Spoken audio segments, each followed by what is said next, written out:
in order to be a true believer, in order to be a child of God, the Holy Son of God was forsaken by His Father and then crushed under His own Father's punishment. You say, oh, Brother Paul, you've gone too far now. Have you not read Isaiah 53:10? It pleased the Lord to crush Him. Take a 10,000-pound millstone and put another on top of it. Put a grain of wheat between them and see what you've got when it comes out on the other end.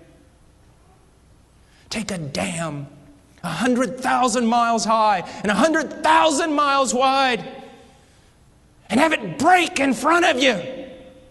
And as the torrent of water rolls down towards you to engulf you, to destroy you, all of a sudden the ground opens up and drinks it down, and not one drop splashes to your feet. And so Christ raised His hand up to heaven and took the wrath of God, that great cup, and drank it down.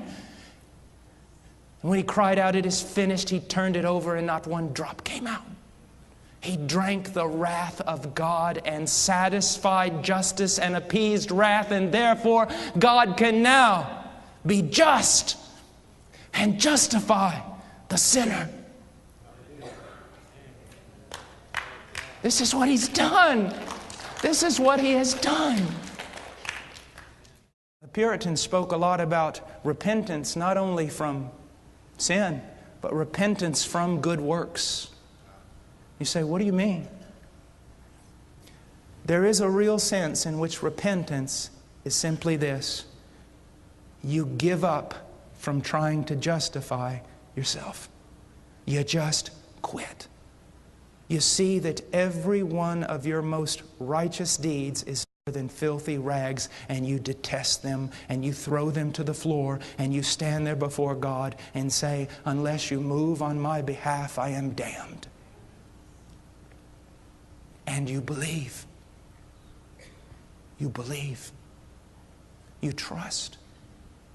There was a deacon in my church back home. Little church in the middle of a cornfield. And I love this man. He's walked with God longer than I've been alive. And he remembers telling me one time he told me about his conversion. He said, I was a good fella, as fellas go. He said, but the preacher said something that morning and it stirred my heart, and I thought, what does it mean to believe? What does it mean to believe? He went up in his hayloft and he was just walking around. And he said he found himself finally with his toes hanging over the edge of the loft, just kind of standing there. He said, all of a sudden it just dawned on me.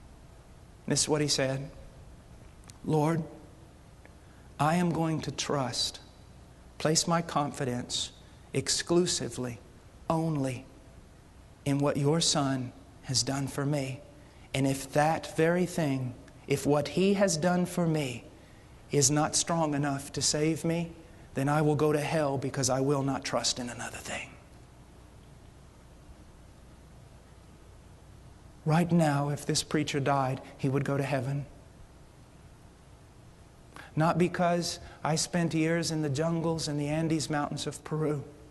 Not because of piety, devotion, or Bible study.